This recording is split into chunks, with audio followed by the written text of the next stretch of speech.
Dios les bendiga, hermanos. Vamos a aprovechar en esta mañana de escuela sabática de hacer un pequeño estudio profundo sobre lo que representa o lo que simboliza en profecía el gran dragón rojo, el gran dragón escarlata que aparece en Apocalipsis.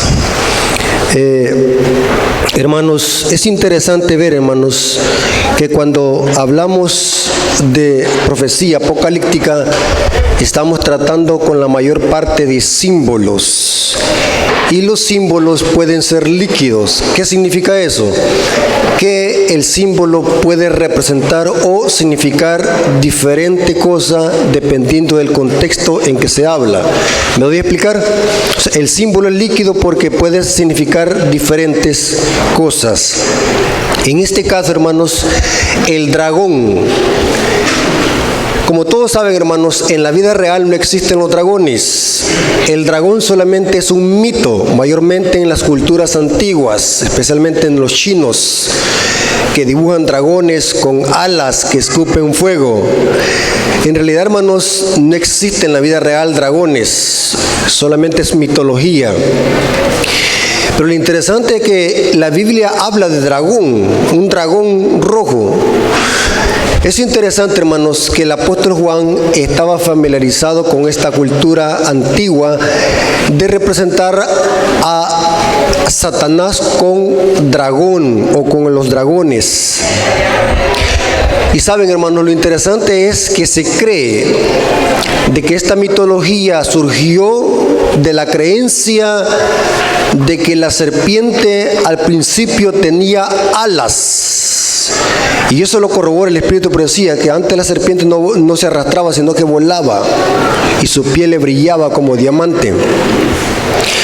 Es interesante que en muchas partes de Isaías se habla también de serpientes voladoras con alas. O sea, no es invento de Elena de White, sino que también la Biblia habla de serpientes voladoras.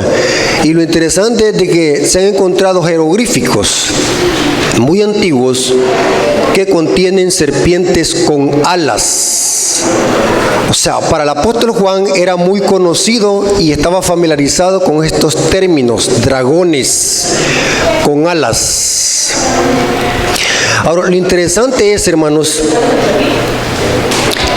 que la primera vez que se menciona un dragón en la Biblia no es en el Apocalipsis, sino que es en el libro de Job, capítulo 41. Y también hay otra referencia en los primeros capítulos del libro de Job, donde se habla del gran Leviatán. ¿Cuántos han leído ustedes esa porción en la Biblia? El gran Leviatán. Algunos lo familiarizan con un gran cocodrilo. Algunos creen de que era un dinosaurio, como un tirano rex que devora. El famoso Leviatán. Pero lo interesante es que las características que da el libro de Job, capítulo 41 y capítulo 42, no se puede decir que es un gran cocodrilo, sino que las características que se describen, con que se describen a Leviatán en el libro de Job, es para referirse a un gran dragón que escupe fuego y azufre de su boca. Interesante. Y lo interesante es de que en el libro de Job también se menciona, aparte de Leviatán, se menciona otra bestia que come pasto, llamada Behemoth. ¿Cuántos han leído ustedes esa palabra en el libro de Job? El Behemoth. Algunos lo han familiarizado a Behemoth con un hipopótamo. Pero algunos eruditos y algunas culturas antiguas, algunos manuscritos antiguos, han familiarizado a Behemoth con un gran bisonte. Mire qué interesante. Muy interesante. Y saben que en el libro de Job se presenta un conflicto detrás del telón.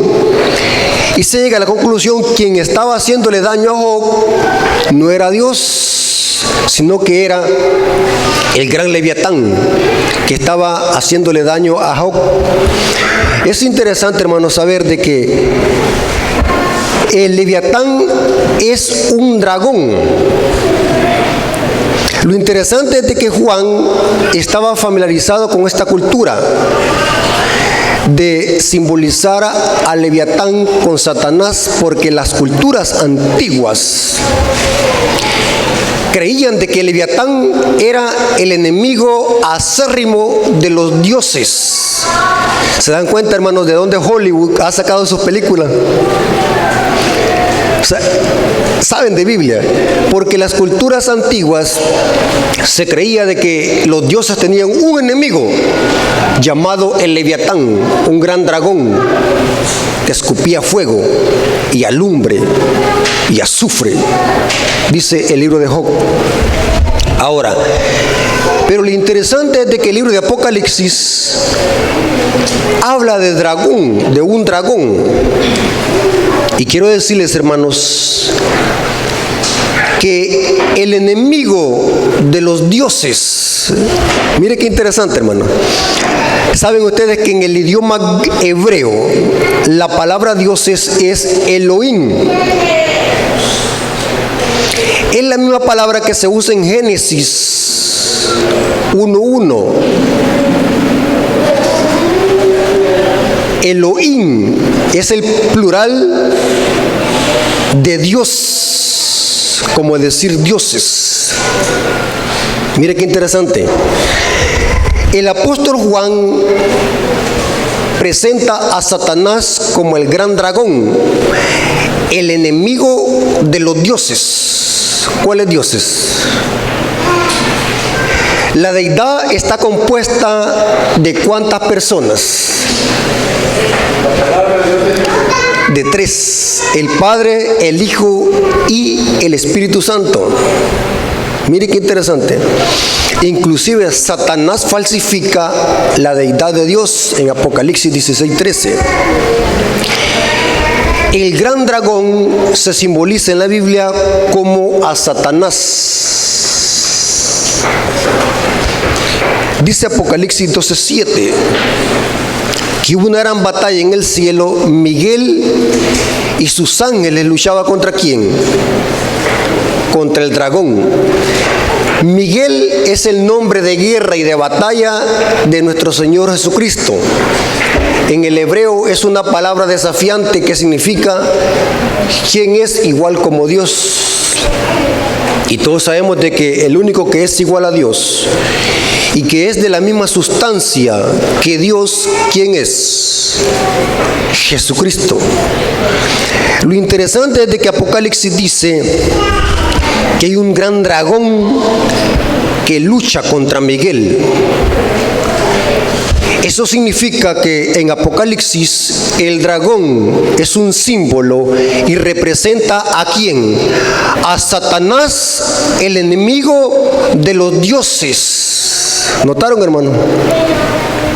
El gran dragón, el que odia a Jesús. E inclusive, hermanos, el odio primordial en esta guerra es contra nuestro Señor Jesucristo, el único que puede ser ¿qué? Adorado, porque Él es el Creador, según Juan 1:1 al 3.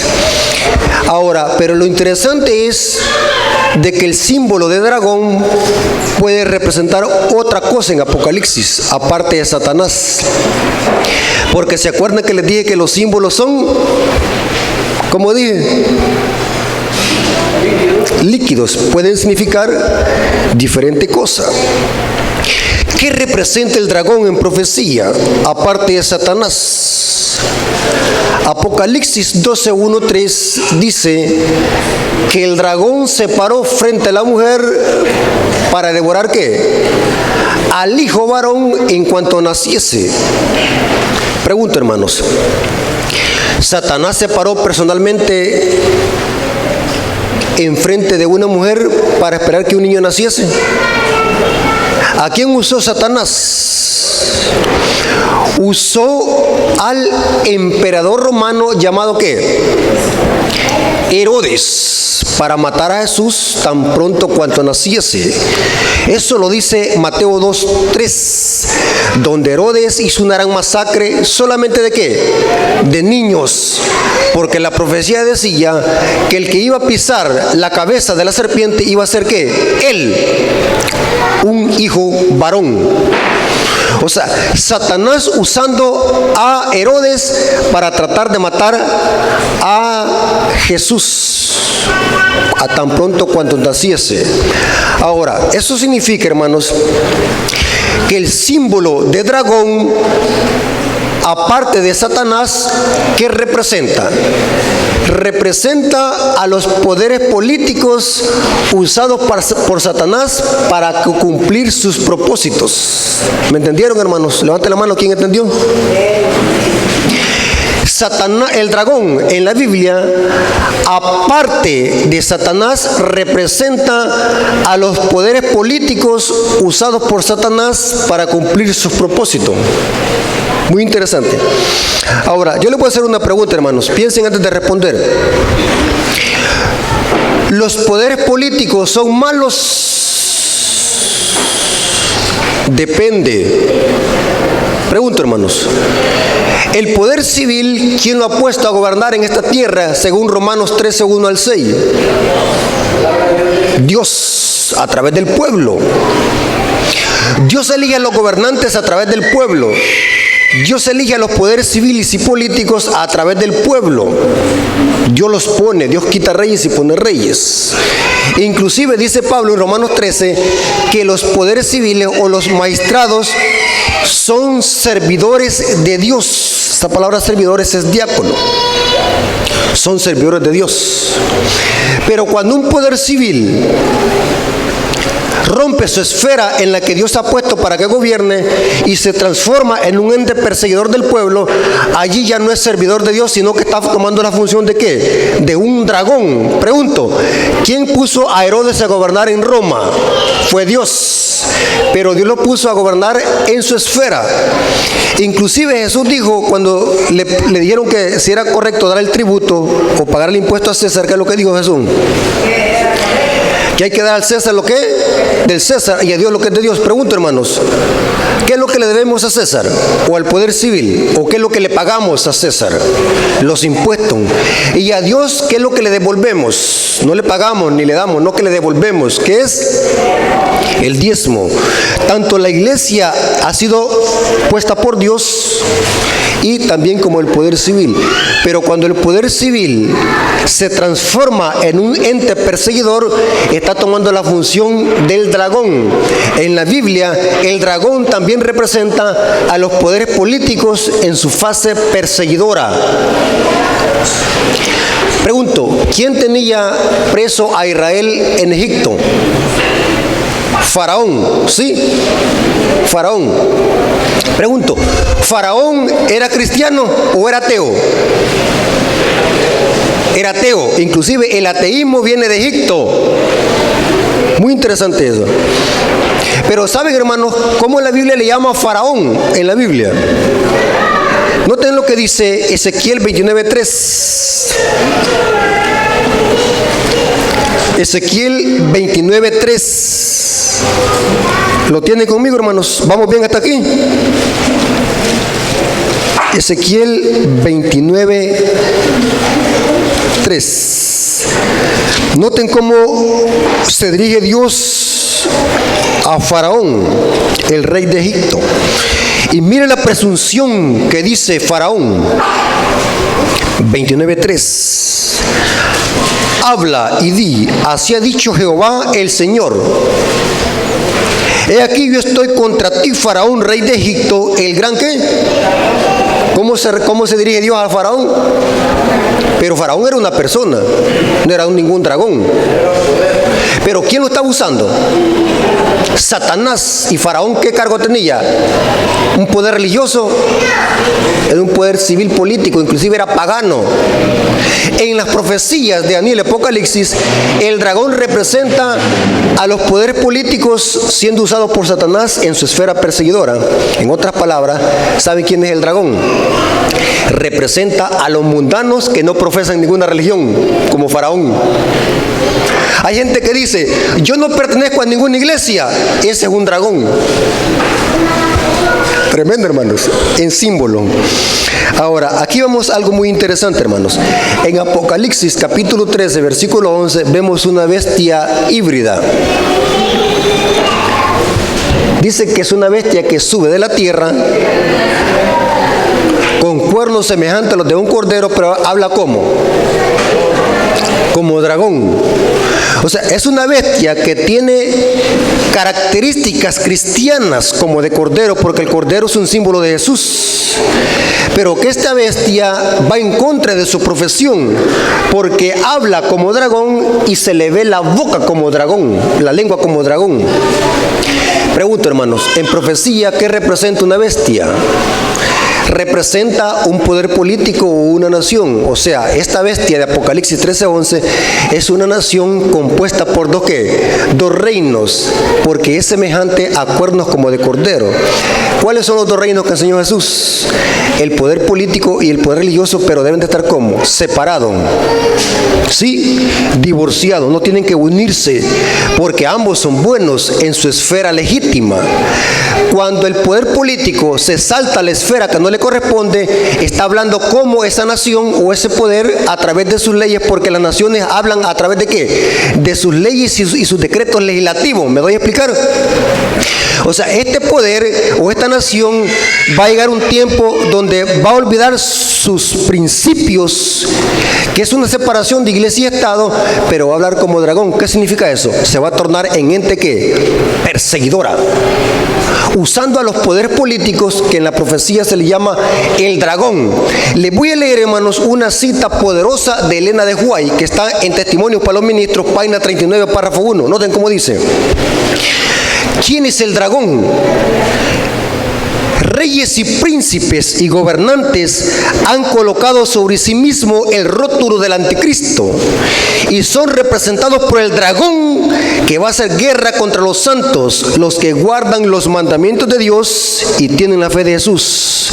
En su enemistad contra el pueblo de Dios se muestran culpables también de la elección de Barrabás en lugar de Cristo. Elena de White está citando Apocalipsis 12:7. Mire qué interesante, hermano. Saben, hermanos, que al final de la historia la iglesia se va a unir nuevamente con el poder civil, y la iglesia va a usar al poder civil representado por el dragón para perseguir al remanente que guarda los mandamientos de Dios. Apocalipsis 12:17 dice lo siguiente. Noten qué interesante. Entonces el dragón, noten que aquí Satanás usando a los poderes políticos. Pregunto, hermanos, los que han estudiado profecía, al final de la historia ¿va a haber una coalición de iglesia y Estado? ¿Sí o no? Al final de la historia la iglesia va a buscar la ayuda del poder civil para perseguir a los herejes. Sí.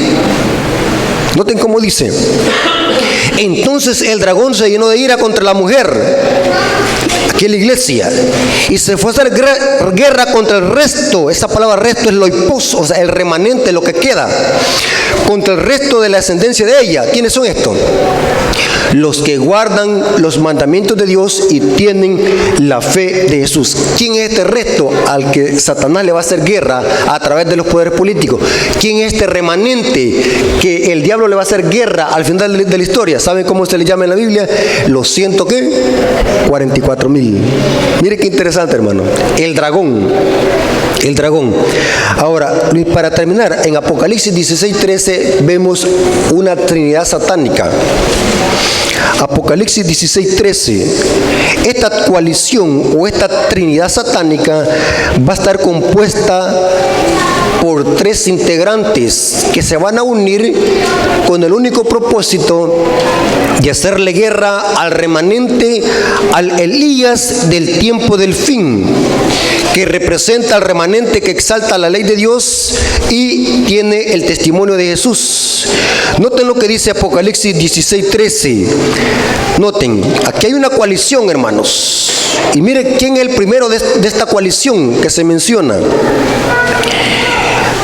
Y vi salir de la boca del dragón aquí no es Satanás. Aquí representa a los poderes políticos usados por Satanás. Y de la bestia, ¿quién es la bestia aquí?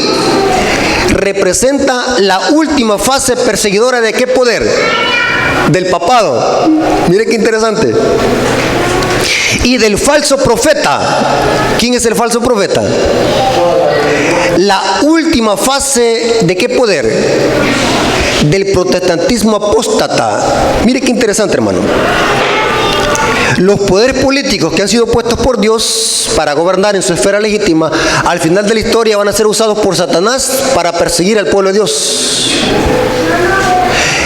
El papado, que aún no está persiguiendo a nadie porque predica estas verdades, pero al final de la historia va a perseguir al pueblo de Dios. ¿Va a haber otra persecución? Sí. Pero ¿quiénes le van a ayudar aparte de los poderes políticos al papado? El protestantismo apóstata, que en Apocalipsis 13 se le llama como la imagen de la bestia, otro nombre dado a la unión de iglesia y Estado para exaltar el día domingo y dar leyes en contra de los mandamientos de Dios. Mire qué interesante. El dragón, al final de la historia, se va a transformar en un ente perseguidor. Hermanos, qué interesante, hermano. Cuando un poder político se mete en la esfera que no le corresponde, está hablando como dragón. Supongamos de que el alcalde de aquí de Tecoluca, le puedo poner un ejemplo. Correcto, ahí está hablando como dragón. ¿Me está entendiendo, hermano? Cuando un gobernante político que ha sido puesto por Dios para gobernar se mete donde no le importa para dar leyes y decretos en contra de los mandamientos de Dios, está hablando como dragón. Supongamos que el alcalde de Tecoluca diga así: prohibido que los adventistas del séptimo día abran el templo el sábado. ¿Y qué le pasa? Está hablando como dragón. ¿Me está intentando explicar? Es correcto, hasta ese extremo se le puede respetar. Puede cerrar el templo durante cualquier día de la semana y los podemos reunir debajo de un palo. Ahora, hermanos, pero el poder político no puede meterse en la esfera que no le corresponde, porque no es esa su esfera. ¿Me estoy dando a explicar? Les voy a poner un ejemplo para que quede claro y no se vayan a confundir. ¿Las leyes civiles son buenas? Sí, pero en su esfera legítima. Supongamos de que el presidente Bukele dé una ley que venga a capturar a todos los adventistas porque están guardando el sábado. ¿Esa es la esfera del presidente? ¿Puede hacer eso el presidente? No, Dios no lo ha puesto para esa esfera. Pero supongamos que el presidente da una orden a la Policía Nacional Civil de que vayan a capturar al hermano Rafael Díaz porque se metió a robar un banco. ¿Tiene derecho a eso? Tiene derecho a venirme a capturar aquí, aunque esté aquí como santito en la iglesia. Pero tengo que pagar ¿qué? El delito que he cometido, porque esa es la esfera del poder civil. ¿Me estoy dando a explicar, hermano? Cuando un poder civil se mete en la esfera que no le corresponde, está hablando como dragón. ¿Quedó claro eso, hermanos? Bueno, yo creo que ha quedado más que claro. Ajá.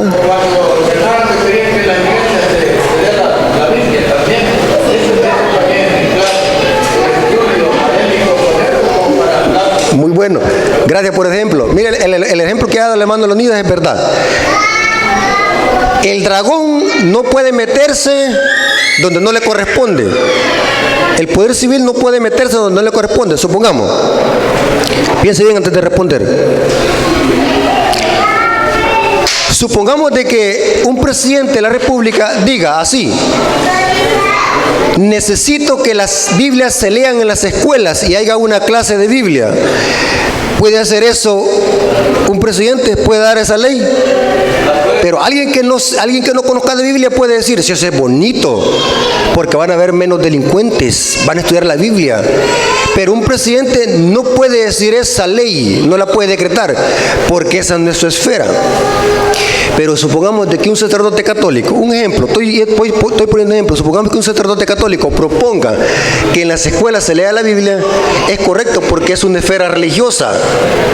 ¿Me estoy dando a explicar, hermano? O sea, hay que tener cuidado en mezclar las cosas. Es correcto, hermano, pero estoy poniendo un ejemplo de que hay un límite para cada poder, hay un límite para cada esfera, ¿me entiende? Las escuelas, hermanos, habría un problema si se meten las Biblias a la escuela. Imagínense qué problema hubiera, porque hay gente y profesores con diferentes doctrinas y diferentes ideologías. Y los alumnos llevan diferentes ideologías y van de hogares con diferentes doctrinas y religiones. Imagínense el choque que hubiera en las escuelas. Entonces, por eso es que no se puede mezclar una cosa con la otra.